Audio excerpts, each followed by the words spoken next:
7 முட்டை எடுத்து வச்சுருக்கிறேன். அதோட சேர்த்து வெங்காயம் 50 கிராம் வெட்டி வச்சுருக்கிறேன். 3 பச்சை மிளகாய் எடுத்து வச்சுருக்கிறேன். மிளகாத்தூள் எடுத்து வச்சுக்கிறேன். காஷ்மீரியின் மிளகாத்தூள் 2 ஒவ்வொரு ஸ்பூனு.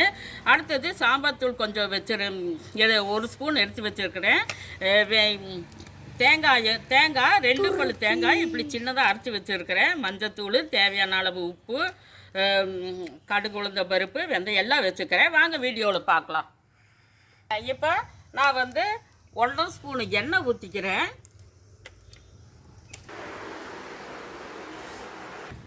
இப்போ கடுகு போட்டுக்கலாம். அடுத்தது வெந்தயத்தை போட்டுக்கலாம்.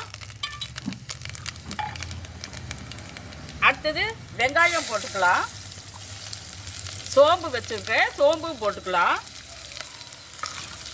1 ஸ்பூன் இஞ்சி பூண்டு விழுது போட்டுக்குவோம். 3 பச்சை மிளகா 3 எடுத்துக்கிறேன், அதோட சேர்த்து போட்டுக்கலாம். 3 தக்காளியை நான் மிக்சியில் கொரன்னு அரைச்சி வச்சுருக்கிறேன். அதையும் சேர்த்து இதில் போட்டு நல்லா தொலாவி விட்டுக்கலாம். மல்லித்தூள் ஒரு 1/2 ஸ்பூன் மல்லித்தூள் எடுத்துருக்கிறேன், அதையும் போட்டுக்கலாம்.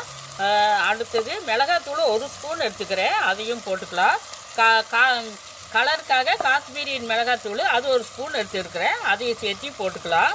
சாம்பார் தூள் ஒரு 1/2 ஸ்பூனு சாம்பார் தூள் எடுத்துருக்கிறேன், அதையும் சேர்த்து போட்டுட்டு நல்லா தொலாவி விட்டுக்கலாம்.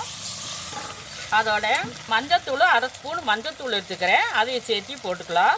உப்பு 3/4 ஸ்பூன் உப்பு எடுத்துக்கிறேன், அதையும் சேர்த்து போட்டு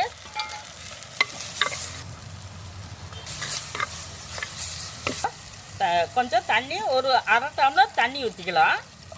தண்ணி இது போதுமான தண்ணி, ஏன்னா முட்டை மசாலா வைக்க போகிறோம், அதனால் இதே போதும்.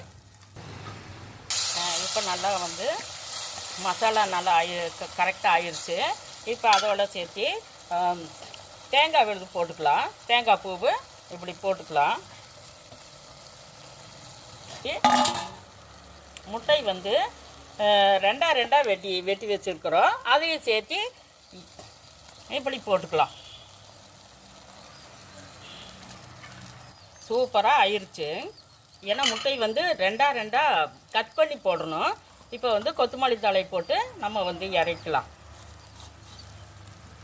சூப்பராக முட்டை மசாலா நல்லா வெந்துருச்சு. மசாலா ஆயிடுச்சு. இப்போ எப்படி இருக்குதுன்னு நம்ம சாப்பிட்டு உப்பு காரம் எல்லாமே கரெக்டாக இருக்குது. முட்டை மசாலா நீங்களும் ஒரு தடவை இது மாதிரி செஞ்சு பாருங்கள். பை.